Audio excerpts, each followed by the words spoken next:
عزیز طلبہ، آج ہم سبق محسن محلہ کی مشق کا آغاز کرنے جا رہے ہیں، جس کا پہلا سوال ہے: سبق محسن محلہ کو ذہن میں رکھتے ہوئے درج ذیل سوالات کے مختصر جوابات تحریر کریں۔ تو پہلے سوال کا عزیز طلبہ پہلا جزء ہے: ماسٹر الیاس کون تھے اور ان کا تعلق کس شہر سے تھا؟ اس کا آنسر ہے ماسٹر الیاس مہاجر تھے اور ان کا تعلق امبالے کے کسی علاقے سے تھا، کیونکہ وہ امبالے پٹیالے کی بولی بولتے تھے۔ دوسرا جزء ہے: ماسٹر الیاس کی باتوں پر لوگوں کو یقین کیوں نہیں آتا تھا؟ بڑا دلچسپ سوال ہے۔ یقین نہ آنے کی جو خاص وجہ اس سبق میں بتائی گئی ہے، آنسر دینے سے پہلے میں اس کی طرف اشارہ کرتا ہوں۔ عموماً ہمارے معاشرے میں ان لوگوں کی باتوں کو زیادہ اہمیت دی جاتی ہے جو تیز ہوتے ہیں، تیز ترار ہوتے ہیں، جو اپنی باتوں میں جو ہے وہ جھوٹ کو شامل کرتے ہیں، لوگوں کو چالاکیاں دکھاتے ہیں، لیکن جو سیدھا سادہ آدمی ہوتا ہے اس کی باتوں کا یقین جو ہے وہ بہت کم لوگ کرتے ہیں۔ تو ہمارا جو سوال ہے وہ ہے: ماسٹر الیاس کی باتوں پر لوگوں کو یقین کیوں نہیں آتا تھا؟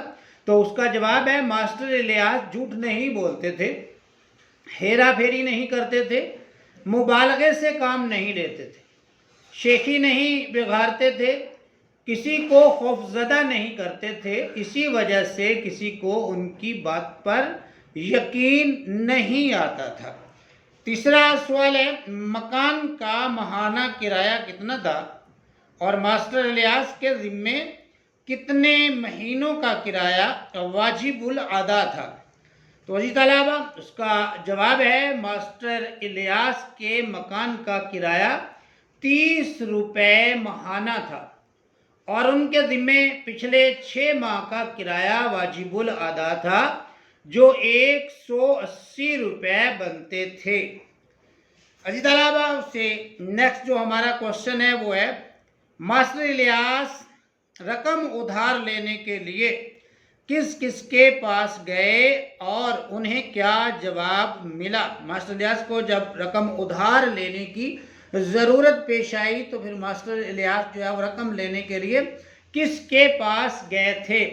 تو عزیز طلبہ اس کا جواب ہے: ماسٹر الیاس رقم ادھار لینے شیخ کریم نواز، اسماعیل بزاز، جبار حلوائی، حتیٰ کہ نائی، کسائی، ڈاکٹر، وید، وکیل سب کے پاس گئے، لیکن سب نے انہیں سوال نمبر 2 ہے درست جوابات کی نشاندہی کریں۔ اس میں پہلا جزء ہے: ماسٹر الیاس رہتے تھے۔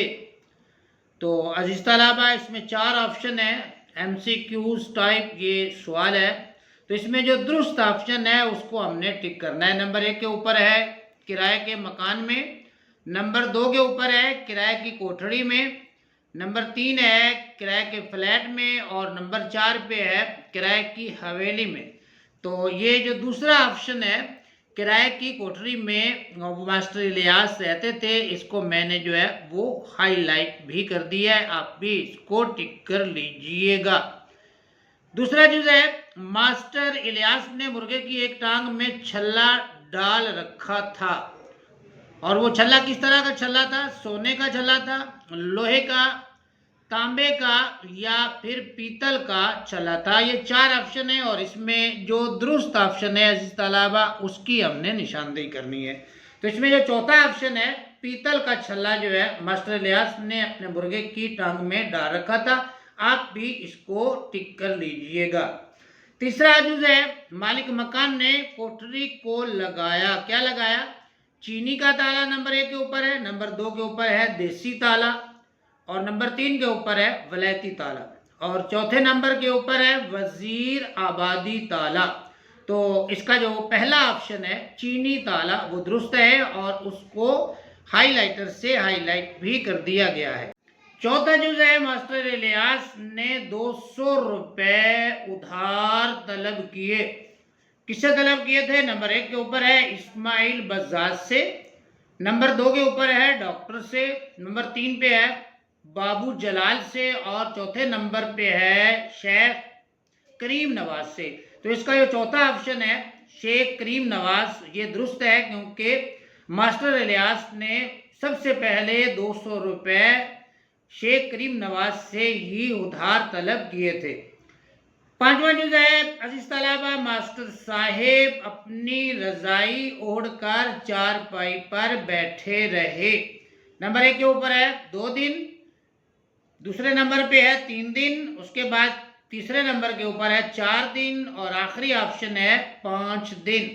تو اس کا جو دوسرا آپشن ہے 3 دن والا، یہ درست ہے، تو آپ بھی اس کو ٹک کر لیجئے گا، میں نے بھی اس کو ہائی لائٹ کر دیا ہے۔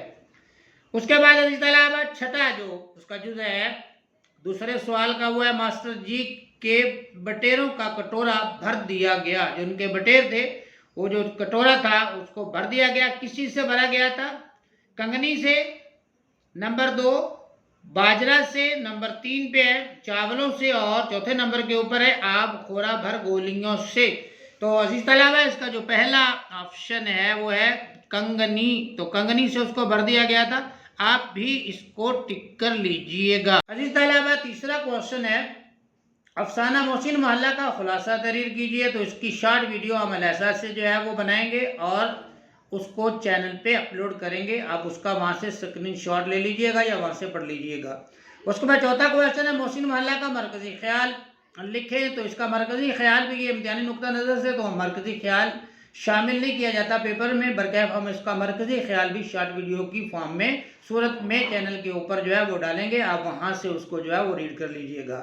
پانچواں جو کوشچن ہے عزیز طلبہ وہ اعراب لگا کر تلفظ واضح کریں۔ اعراب اور تلفظ کا کوشچن ہے، تو یہ لفظ دیے گئے ہیں ہمارے ہاں، یہ تقریباً جو ہے وہ 8 الفاظ یہاں دیے گئے ہیں، اور 8 کا ہم نے جو ہے وہ تلفظ لگانا ہے، کیونکہ تلفظ کے الفاظ ہمارے ایم سی کیوز کا جو پیپر ہوتا ہے، پہلا جو کوشچن ہوتا ہے ایم سی کیوز ٹائپ، اس میں شامل کیے جاتے ہیں، تو ان کو ہم نے لازمی طور پر کرنا ہوتا ہے۔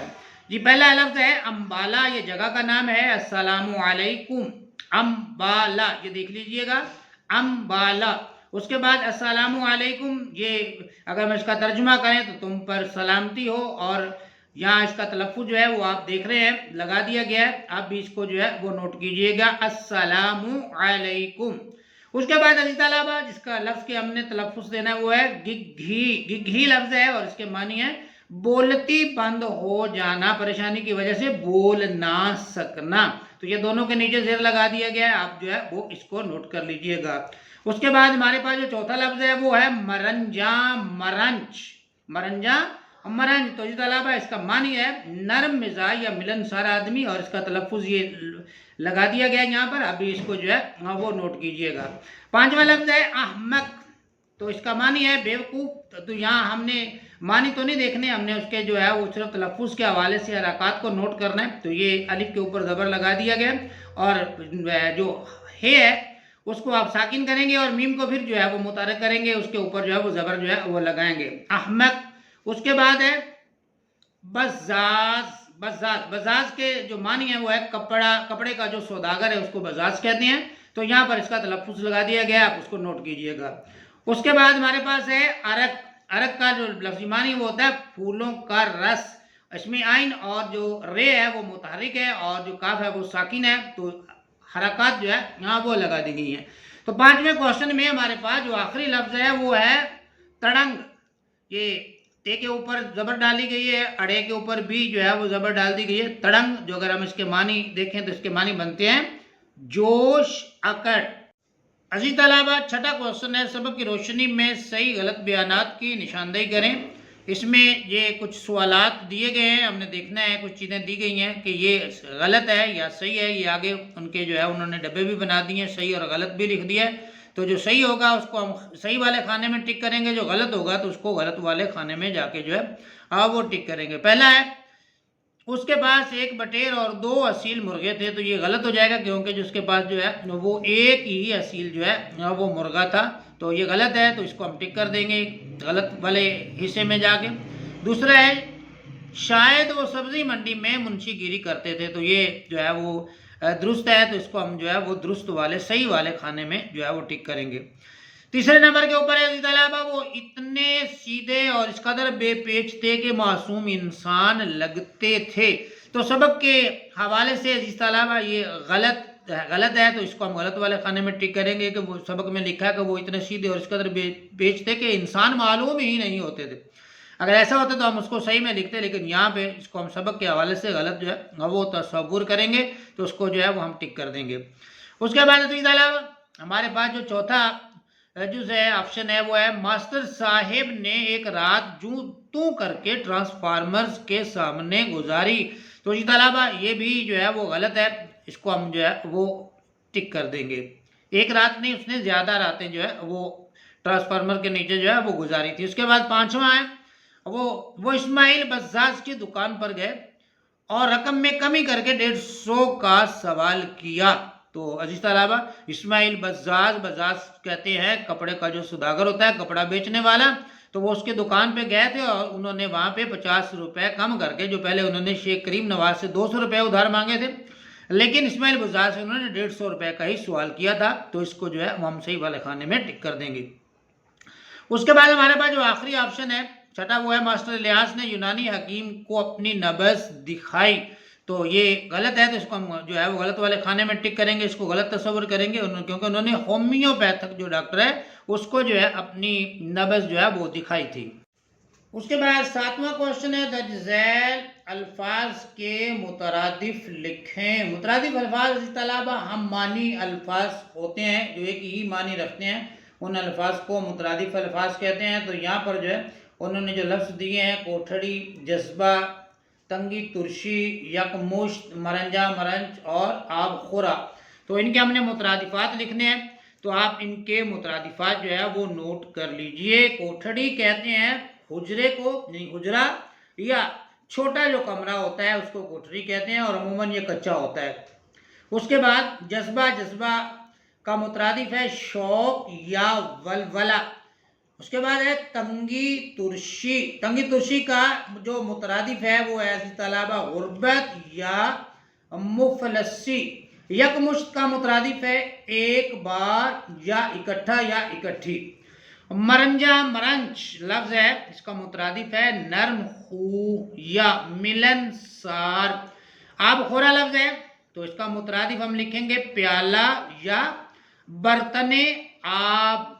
اس کے بعد طلبہ ہمارے پاس سوال نمبر 8 ہے۔ 8واں سوال ہمارے پاس کون سا ہے وہ ہے درج ذیل الفاظ و تراکیب کے معنی لکھیں اور جملوں میں استعمال کریں۔ یہ الفاظ ہیں، یہ آگے ان کے معنی ہیں اور آگے ہم نے ان کے جملوں کو جو ہے وہ ترتیب دے دیا ہے، تو آپ جو ہے ان کے معنی بھی یاد کیجئے گا، یہ جملے بھی اپنی کتاب کے اوپر نوٹ کر لیجئے گا۔ پہلا لفظ ہے دہلیز۔ دہلیز کے لفظی معنی ہے چوکھٹ۔ اگر ہم اس کا جملہ بنائیں تو وہ اس طرح بنے گا وہ دہلیز پر کھڑا تھا، یعنی بڑا مختصر سا جملہ جو ہے وہ بنایا گیا ہے۔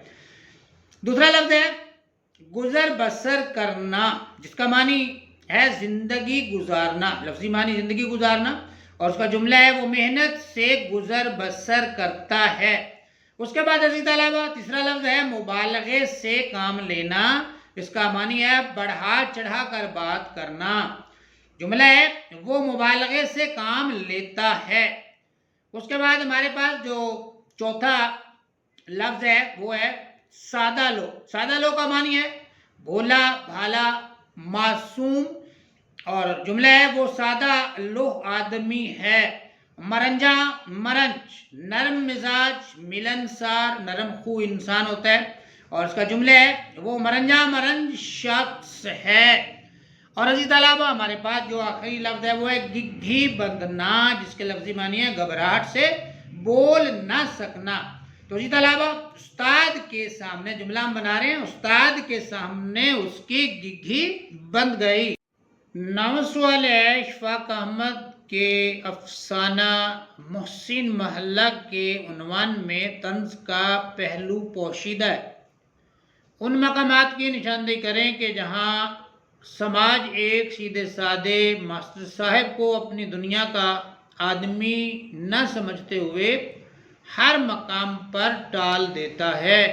تو جی طلبہ اس کا آنسر ہے افسانہ محسن محلہ میں عنوان محسن محلہ طنزیہ انداز رکھتا ہے، کیونکہ محلے والے بظاہر ماسٹر الیاس کو اپنا محسن اور خیر خواہ سمجھتے ہیں، لیکن عملی طور پر انہیں اپنی دنیا کا آدمی نہیں سمجھتے اور ہر موقع پر انہیں نظر انداز کر دیتے ہیں۔ تو ہم وہ مقامات بھی دیکھتے ہیں جہاں جہاں جو ہے وہ ماسٹر الیاس کو نظر انداز کیا گیا ہے۔ تو پہلی جگہ ہے ماسٹر الیاس ضرورت مند تھے اور انہیں اپنے مکان کا کرایہ ادا کرنا تھا، لیکن کوئی ان کی مدد نہیں کرتا۔ جب وہ ضرورت مند تھے اور لوگوں کے پاس گئے، لوگوں سے ادھار طلب کیا، لیکن کوئی بھی ان کو پیسے دینے کے لیے تیار نہیں ہوا۔ دوسرے نمبر پہ دیکھتے ہیں تو ماسٹر الیاس کی بیماری کے دوران محلے کے لوگ ان کی خبرگیری اور مدد کرنے کے بجائے بے پرواہی کا مظاہرہ کرتے ہیں۔ جب ماسٹر الیاس بیمار ہوتے ہیں تو محلے دار اپنی ذمہ داری پوری نہیں کرتے، اس کی آ کے خبرگیری نہیں کرتے، اس کی خبر نہیں لیتے اور بے پرواہی اور بے اعتنائی کا مظاہرہ کرتے ہیں۔ تو یہ بھی ایک ایسا مقام ہے، ایسا پہلو ہے جس پر ماسٹر الیاس کو نظر انداز کیا گیا ہے۔ اس کے بعد عزیز طلبہ، لوگ ان کی سادگی اور نیک دلی سے فائدہ اٹھاتے ہیں، لیکن ان کے احسانات کا اعتراف نہیں کرتے۔ ماسٹر الیاس سادہ ہیں اور ان کی سادگی کا لوگ فائدہ ضرور اٹھاتے ہیں، وہ نیک دل بھی ہیں، لیکن لوگ ان کے احسانات ہونے کے باوجود بھی ان کے احسانات کو مانتے نہیں ہیں۔ اس کے بعد عزیز طلبہ، ان کی تنہائی اور بے بسی کو کوئی اہمیت نہیں دیتا۔ وہ تنہا ہے، اکیلا ہے، لیکن ان کی تنہائی اور بے بسی کو کوئی بھی اہمیت نہیں دیتا اور انہیں اپنے حلقہ احباب کا حصہ بھی کوئی نہیں سمجھتا، اور کوئی ان کو اپنے حلقہ احباب کا حصہ بنانے کے لیے بھی تیار نہیں ہوتا۔ اس کے بعد عزیز طلبہ، وفات کے بعد لوگ رسمی طور پر تعزیت کے لیے آتے ہیں، مگر ان کے طرز عمل سے ظاہر ہوتا ہے کہ ان کی زندگی میں ماسٹر الیاس کی قدر نہیں کی گئی تھی۔ تو عزیز طلبہ، وہ بیمار ہوئے، کسی نے نہیں پوچھا، ان کی جب وفات ہوئی تو لوگ آئے ضرور، تعزیت کے لیے آئے ضرور، لیکن ان کے آنے کے انداز سے معلوم ہوتا تھا کہ لوگوں نے زندگی میں ماسٹر الیاس کی قدر نہیں کی، جس طرح اس کی قدر کی جانی چاہیے تھی، یا جس طرح جو ہے وہ جس قدر کا وہ حقدار تھا اس طرح کی اس کی قدر نہیں کی گئی۔ اس کے بعد اگلے موقع پر ہم دیکھتے ہیں تو اس طرح افسانہ پر طنز پیش کرتا ہے۔ اس طرح یہ افسانہ جو ہے وہ طنز پیش کرتا ہے کہ جس شخص نے ساری زندگی محلے کے لوگوں کی بھلائی اور خدمت کی، اس کو محلہ اپنا حقیقی فرد تسلیم نہ کر سکا اور ہر مرحلے پر اسے ٹالتا اور نظر انداز کرتا رہا۔ ایسا شخص جو محلے داروں کی خدمت کرتا ہے، محلے داروں کے ساتھ بھلائی کرتا ہے، احسانات کرتا ہے، لیکن محلے داروں نے اسے محلے کا حقیقی فرد جو ہے وہ تسلیم نہیں کیا، اس کو مانا نہیں ہے۔ تو یہ تمام ایسے مقامات ہیں جہاں پر جو ہے وہ سماج ماسٹر الیاس کو جو ہے کوئی بھی اہمیت نہیں دیتا۔ اس کے بعد عزیز طلبہ، 10واں کوشچن درجہ ذیل پیراگراف کی تشریح کریں اور خط کشیدہ الفاظ کے معنی لکھیں۔ تو تشریح کا سوال عزیز طلبہ ہمارے پیپر میں موجود ہوتا ہے، تو یہ ہمیں کرنا بھی ہے، سیکھنا بھی ہے اور ہمیں اس کی پریکٹس بھی کرنی ہے۔ تو میں یہاں پر جو ہے وہ طریقہ کار جو ہے آپ کے ساتھ جو ہے وہ شیئر کرتا ہوں، آپ کو بتاتا ہوں، اور ریٹن جو ہے وہ انشاءاللہ اس کی جو شارٹ ویڈیو ہے وہ بھی چینل کے اوپر جو ہے وہ ڈالی جائے گی، آپ اسے بھی ضرور دیکھیے گا۔ پہلے ہم اقتباس کو ریڈ کرتے ہیں، ریڈ کرنے کے بعد جو ہے وہ ہم آگے بڑھیں گے، اس کے مشکل لفظوں کے ساتھ میں معنی دیکھیں گے اور پھر میں آپ کو بتاؤں گا کہ تشریح کا طریقہ کیا ہوتا ہے۔ دراصل ماسٹر صاحب سیدھے سادے یا سیدھے آدمی تھے اور ان کو زمانے کے ساتھ چلنے کا ڈھنگ نہیں آتا تھا، یعنی طور طریقہ یا سلیقہ نہیں تھا ان کے پاس کہ زمانے کے ساتھ کیسے چلا جاتا ہے۔ کچھ تو ان کی شکل ہی ایسی تھی کہ اسے دیکھ کر لوگوں کے دل میں محبت یا ہمدردی کا جذبہ پیدا نہیں ہوتا تھا۔ ان کی شکل اور صورت ہی کچھ اس طرح تھی کہ اسے دیکھنے کے بعد لوگوں کے دل میں کوئی ہمدردی کا جذبہ یا شوق پیدا نہیں ہوتا تھا، اور کچھ ان کی گفتگو کو اس انداز کی ہوتی تھی ان کی گفتگو اس انداز کی ہوتی تھی کہ کسی کو ان پر یقین نہیں آتا تھا، کوئی بھی ان پر اعتبار نہیں کرتا تھا۔ وہ جھوٹ نہیں بولتے تھے، ہیرا پھیری نہیں کرتے تھے، مبالغے سے کام نہیں لیتے تھے۔ تو جی طلبہ اگر دیکھیں تو ہمارے معاشرے میں جھوٹ جو ہے وہ بنیادی اہمیت حاصل کر چکا ہے۔ تو جو بندہ جھوٹ نہیں بولتا، ہیرا پھیری نہیں کرتا، مبالغے سے کام نہیں لیتا یا گپ بازی نہیں کرتا، تو اس کو معاشرہ جو ہے وہ عموماً جو ہے معاشرے کا فرد سمجھنے سے انکار ہی کر دیتا ہے۔ یہ جو چلاکیاں دکھاتا ہے اور اپنی جو ہے وہ آپ کہہ سکتے ہیں کہ گفتگو میں جو ہے وہ آسمان سے تارے توڑ لانے کی باتیں کرتا ہے، تو لوگ اس کو ہی اہمیت دیتے ہیں، بے شک وہ کر کچھ نہ سکے، لوگ عموماً باتوں کا جو ہے وہ کھٹیا کھا لیتے ہیں۔ ہیرا پھیری نہیں کرتے تھے، یعنی دھوکہ دہی کا کام بھی وہ نہیں کرتے تھے، مبالغے سے بھی کام نہیں لیتے تھے، یعنی حقیقت سے زیادہ بیان نہیں کرتے تھے، شیخی نہیں بگاڑتے تھے، اپنی تعریف نہ کرنا یا فخر جتانا ایسی باتیں ان کے یہاں نہیں تھی، کسی کو خوف زدہ نہیں کرتے تھے، کسی کو خوف بھی نہیں دلایا کرتے تھے۔ حجی طلبہ یہ پیراگراف ہے، اس کی ہم نے تشریح لکھنی ہے، اس کی تشریح کا جو طریقہ کار ہوتا ہے وہ یہ ہوتا ہے، ہم سوال نمبر لکھیں گے، یہ امتحانی نقطہ نظر سے تیسرا کوشچن ہوتا ہے سوال نمبر 3، اور سوال نمبر 3 لکھنے کے بعد ہم لکھیں گے حوالہ متن۔ حوالہ متن میں ہم دو چیزوں کو جو ہے وہ لکھیں گے، پہلے لکھیں گے سبق کا عنوان، اور آگے عنوان جو ہے وہ لکھ دیں گے محسن محلہ۔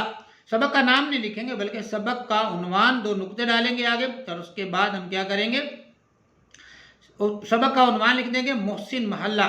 اس کے بعد مصنف کا نام لکھیں گے، جو اس کے سبق کے مصنف ہیں اشفاق احمد، ان کا نام جو ہے وہ لکھ دیں گے، اور اس کے بعد ہم نیا پوائنٹ بنائیں گے وہاں پہ ہی خط کشیدہ الفاظ کے معنی۔ یہ جو لفظ دیے گئے ہیں، جن لفظوں کے اوپر خط جو ہے وہ کھینچا گیا ہے، ان کے کیا معنی ہیں، پہلے یہ لفظ لکھیں گے۔ عموماً یہ 4 لفظ ہی ہوتے ہیں، تو چاروں لفظوں کے ہمیں جو ہے معنی وہاں پہ لکھنے ہوتے ہیں، چاروں لفظوں کے معنی دینے ہوتے ہیں، تو 4 لفظ لکھ کر ان کے جو ہے وہ معنی لکھیں گے۔ اس کے بعد اگر وہ سیاق و سباق پوچھے تو لکھیں گے، اگر نہیں پوچھتا تو لکھنے کی ضرورت نہیں ہے، کیونکہ وہ پھر اضافی ہو جائے گا، وہ کاٹ دے گا۔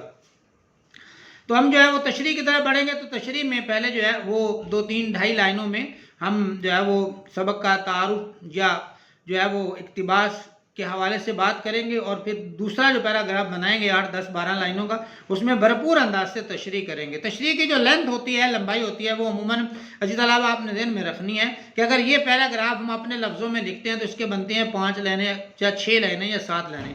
اگر 5 بنتی ہیں تو ہماری تشریح 15 لائنوں سے زیادہ ہونی چاہیے، 6 بنتی ہیں تو 18 لائنوں سے زیادہ ہونی چاہیے، اگر ہمارا لکھی ہوئی یہ عبارت 7 لائنوں سے بڑھ جاتی ہے تو 21 لائنوں سے زیادہ ہماری تشریح ہے، کیونکہ 2 حصے جو ہے وہ ہم نے مزید تشریح جو ہے وہ بڑھا کر جو ہے وہ بتانی ہوتی ہے، اور اس کا آسان طریقہ یہ ہوتا ہے، یا میرے جملے آپ نے غور سے سننے ہیں، اس کا آسان طریقہ یہ ہوتا ہے کہ یہ پیراگراف آپ نے پڑھ لیا ہے، پیراگراف پڑھنے کے بعد آپ نے یہ پیراگراف کسی کو سمجھانا ہے، ایگزامینر کو سمجھانا ہے کہ اس کا جو ہے وہ لب لباب جو ہے مطلب جو ہے وہ کیا بنتا ہے، ڈیٹیل کے ساتھ، لب لباب آپ کو چھوڑیں، ڈیٹیل کے ساتھ آپ نے سمجھانا، اور یہ سمجھنا ہے کہ جس کو آپ سمجھا رہے ہیں اس کو پتہ ہی کوئی نہیں ہے، تو آپ نے اپنے لفظوں میں وضاحت کے ساتھ، ڈیٹیل کے ساتھ، تفصیل کے ساتھ جو ہے وہ سمجھانا ہے، تو وہ سمجھانا ہی جو ہے وہ اس کی تشریح بن جائے گا۔ آپ ڈیٹیل سے، تفصیل سے جو ہے وہ لکھتے جائیں گے اپنے انداز سے جو آپ کو سمجھ آئی ہے، تو بھرپور انداز میں جو ہے وہ اقتباس کی جو ہے وہ ہم تشریح کریں گے، تو پھر اس طرح ہمارے نمبر بھی جو ہے بہت زیادہ آئیں گے۔ دوسرا اقتباس ہمارا پیراگراف 10-12 لائنوں کا ہوگا، اور اس کے بعد تیسرا پیراگراف بنائے، وہ بھی 2-3 لائنوں کا اگر آپ بنا سکتے ہیں تو بنا دیں، اس سے پریزنٹیشن میں جو ہے وہ نکھار پیدا ہوتا ہے، اور ایگزامینر ہمیں پیپر چیک کرتے وقت نمبر زیادہ دیتا ہے۔ آپ کا کوئی اور سوال ہو تو وہ اس حوالے سے وہ ضرور پوچھیے گا۔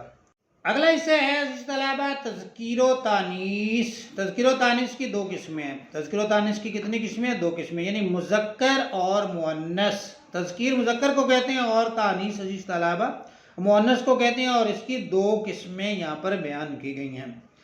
آگے بڑھتے ہیں تو جاندار اشیاء کی تذکیر و تانیث، جو اصلی یا حقیقی تذکیر و تانیث بھی ہوتی ہے۔ جو جاندار اشیاء کی تذکیر و تانیث ہوتی ہے، اس کو اصلی یا حقیقی تذکیر و تانیث کہا جاتا ہے۔ دوسرے نمبر پہ ہے بے جان اشیاء کی تذکیر و تانیث، اسے مجازی یا غیر حقیقی تذکیر و تانیث کہا جاتا ہے۔ جو بے جان اشیاء کی تذکیر و تانیث ہے وہ مجازی یا غیر حقیقی ہے، اور جو جاندار اشیاء کی تذکیر و تانیث ہے وہ اصلی یا حقیقی تذکیر و تانیث ہے۔ عزیز طلبہ، حقیقی تذکیر و تانیث کو پھر مزید 2 حصوں میں تقسیم کیا جاتا ہے۔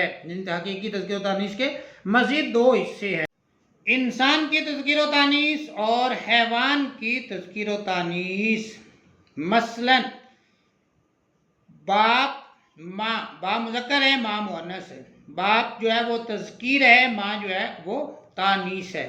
لڑکا لڑکی، لڑکا جو ہے یہ تذکیر ہے اور لڑکی جو ہے وہ تانیث ہے۔ مرد عورت، مرد جو ہے یہ تذکیر ہے، عورت جو ہے یہ تانیث ہے۔ شیر شیرنی، شیر جو ہے یہ مذکر ہے یعنی تذکیر ہے، اور شیرنی جو ہے وہ مؤنث ہے یعنی تانیث ہے۔ عزیز طلبہ، تذکیر و تانیث کے بعد ہے اسم، فعل اور حرف کی پہچان۔ کلمے کی 3 قسمیں ہیں۔ نمبر 1 پہلے اسم ہے، اس کے بعد فعل اور تیسرے نمبر پہ ہے حرف۔ اب ہم ان تینوں کی تعریفیں اور مثالیں دیکھتے ہیں۔ اسم کیا ہے؟ اسم وہ کلمہ ہے جو کسی شخص، چیز یا جگہ کا نام ہو، جو کسی چیز کا نام ہو، جگہ کا نام ہو، کسی شخص کا نام ہو، اسے اسم کہتے ہیں، اور تنہا اپنے معنی دے، اکیلا ہے اور اپنے معنی بھی پورے دے رہا ہے۔ وہ کلمہ جو کسی شخص، چیز یا جگہ کا نام ہو اور تنہا اپنے معنی دے، اکیلے اپنے معنی دے، لیکن اس میں زمانہ اور کام دونوں نہ پائے جائیں، وقت کا تعین بھی نہ ہو، زمانے کا تعین نہ ہو اور کوئی کام بھی اس میں نہ ہو، تو اسے کہتے ہیں اسم۔ جیسے اسلم، پشاور، دریائے راوی، درائے خیبر وغیرہ۔ تو جی طلبہ، یہ تمام الفاظ جو ہیں یہ اسم ہے۔ اسلم بھی اسم ہے، پشاور بھی اسم ہے، دریائے راوی اور درائے خیبر بھی اسم ہے۔ اس کے بعد ہے فعل، وہ کلمہ ہے جو اکیلا اپنے معنی دے۔ فعل وہ کلمہ ہے عزیز طلبہ جو اکیلا اپنے معنی دے۔ اگر ہم فعل کے لفظی معنی دیکھیں تو اس کا مطلب ہوتا ہے کام۔ اس میں کسی کام کا کرنا، ہونا یا سہنا کسی زمانے، ماضی، حال یا مستقبل میں پایا جائے۔ فعل وہ کلمہ ہے جو اکیلے اپنے معنی دیتا ہے اور اس میں کوئی نہ کوئی زمانہ بھی پایا جاتا ہے، یا تو وہ ماضی میں معنی دے رہا ہوتا ہے، یا حال کو بیان کر رہا ہوتا ہے، یا پھر آنے والے وقت مستقبل کو جو ہے وہ بیان کرتا ہے۔ مثلا وہ گیا تھا، اب یہاں ماضی ہے، آگے انہوں نے ڈیٹیل بھی دے دی ہے، وہ مثلا وہ گیا تھا فعل ماضی، روتا ہے فعل حال، اور ہنسے گا فعل مستقبل ہے۔ جس میں گزرا ہوا زمانہ پایا جاتا ہے وہ فعل ماضی ہوتا ہے، جس میں موجودہ زمانہ پایا جاتا ہے وہ فعل حال ہے، اور جس میں آنے والا زمانہ پایا جائے اسے فعل مستقبل کہتے ہیں۔ تو وہ گیا تھا گزرا ہوا ہے، روتا ہے حال ہے، اور ہنسے گا بھی ٹائم آنا ہے، تو یہ فعل مستقبل ہے۔ اس کے بعد ہے عزیز طلبہ حرف۔ حرف وہ کلمہ ہے جو اکیلا کچھ معنی نہ دے۔ حرف اکیلے معنی نہیں دیتا بلکہ دوسرے لفظوں سے مل کر معنی دے، یہ دوسرے الفاظ کے ساتھ مل کر معنی دیتا ہے۔ عزیز طلبہ، حرف اکیلے اپنے کوئی معنی نہیں دیتا۔ جیسے سے، میں، کا، پر، کو، تک وغیرہ۔ عزیز طلبہ، یہ تمام کے تمام جو ہے یہ حروف ہیں۔ مثلا آگے انہوں نے مثالیں دی ہیں۔ پہلی مثال ہے یہ گھوڑا شیر خان کا ہے۔ اب یہاں پہ جو لفظوں کا ربط ہے، لفظوں کا جو تعلق ہے عزیز طلبہ، اب وہ کا کی وجہ سے ہے، یہ دوسرے لفظوں کے ساتھ مل کر اپنے معنی دیتا ہے۔ اگر ہم یہاں سے کا کو اڑا دیں، کا نہیں پڑھتے، تو جملہ کیا بنے گا؟ یہ گھوڑا شیر خان ہے۔ اب جو ہے وہ کا نہیں ہے تو یہ جملہ اپنے پورے معنی نہیں دے گا، تو اس لیے یہ جو حروف ہیں یہ دوسرے لفظوں کے ساتھ مل کر معنی دیتے ہیں، اکیلے کوئی معنی نہیں دیتے۔ یہ گھوڑا شیر خان کا ہے۔ دوسرا جملہ ہے میں نے یہ قلم بازار سے خریدا۔ اب یہاں پہ جو سے ہے یہ حرف ہے، سے کو اگر ہم نہیں پڑھتے تو جملہ کیا ہوگا؟ میں نے یہ قلم بازار خریدا ہے۔ تو یہ سے کی وجہ سے تمام جملہ جو ہے وہ معنی دے رہا ہے اور تمام لفظوں کے معنی جو ہے وہ بالکل واضح ہو رہے ہیں، اور سے جو ہے وہ دوسرے لفظوں کے ساتھ مل کر معنی دے رہا ہے، اکیلے اس کے بھی کوئی معنی نہیں ہے۔ اس کے بعد ہے عزیز طلبہ بلی چھت پر چڑھ گئی۔ پر جو ہے وہ حرف ہے، اگر اس کو ہم نہیں پڑھتے تو کیا بنے گا؟ بلی چھت چڑھ گئی، تو کوئی اس کے معنی نہیں بنتے، کوئی ربط نہیں بنتا۔ تو اس جملے میں لفظوں کا جو ربط ہے آپس میں وہ پر کی وجہ سے ہے، وہ حرف کی وجہ سے ہے۔ تو بلی چھت پر چڑھ گئی، اور آخری یہاں پہ جملہ انہوں نے دیا چوتھا، باغ میں پھول کھلے ہیں۔ تو عزیز طلبہ یہاں جو ہے وہ میں جو ہے یہ حرف ہے، تو اس کی وجہ سے جو دوسرے حروف ہیں وہ بھی معنی دے رہے ہیں اور میں بھی معنی دے رہا ہے۔ باغ میں پھول کھلے، اگر میں نہیں پڑھتے تو کیا بنے گا؟ باغ پھول کھلے ہیں۔ تو بے ربط سا جملہ ہے، کوئی اس کی سمجھ نہیں آئے گی۔ تو لفظوں کا جو صحیح استعمال ہے، یا لفظ جب صحیح معنی دیتے ہیں تو اس میں حروف کا استعمال ضروری ہوتا ہے، حرف اکیلے کوئی معنی نہیں دیتے، یہ دوسرے لفظوں کے ساتھ مل کر معنی دیتے ہیں۔ جیسے انہوں نے یہاں پر 4 جو ہے وہ جملے بیان کیے ہیں، جن کی وجہ سے جو ہے وہ عزیز طلبہ باقی حروف بھی جو ہے وہ معنی دے رہے ہیں۔ اس کے بعد عزیز طلبہ ہم دیکھتے ہیں تو ہمارا 11واں کوشچن ہے مشق کا، ایکسرسائز کا۔ تو اس میں انہوں نے کہا ہے کہ درج ذیل جملوں کو غور سے پڑھیں اور ان میں اسم، فعل اور حرف کی نشاندہی کریں۔ یعنی کہ انہوں نے 8 جملے دیے ہیں اور وہ کہتے ہیں ان کو آپ نے پڑھنا ہے، اور ان میں آپ نے کن چیزوں کو تلاش کرنا ہے؟ اس میں اسم آپ نکالیں گے، فعل نکالیں گے، اور حرف جو ہے اس کی آپ جو ہے وہ نشاندہی کریں گے۔ تو عزیز طلبہ ہم جو ہے ان جملوں کو پڑھتے ہیں، ان پر غور کرتے ہیں۔ پہلا جملہ ہے بچے کھیل رہے ہیں۔ عزیز طلبہ یہاں پر جو بچے ہیں وہ اس میں کھیل رہے ہیں، یہ فعل ہے۔ ہم ان کو اکیلا اکیلا نہیں کرتے، ہم ان آسانی کے لیے جو ہے وہ اسی کو جو ہے وہ فعل گردانتے ہیں۔ دوسرا جملہ ہے وہ علی کے ساتھ گیا۔ تو وہ اور علی یہ اسم ہے، اور اس میں کے جو ہے یہ حرف ہے، اور ساتھ گیا جو ہے یہ بطور فعل ہے۔ تیسرا جملہ ہے درخت ہرے بھرے ہیں۔ یہاں درخت اسم ہے اور ہیں جو ہے یہ فعل ہے۔ عموماً تو اس کو ہم فعل ناقص کہتے ہیں، لیکن یہاں فعل ناقص کا تذکرہ نہیں ہے، تو ہیں جو ہے اس کو فعل میں کنسیڈر کرتے ہیں۔ اس کے بعد چوتھا جملہ ہے پاکستان ایک خوبصورت ملک ہے۔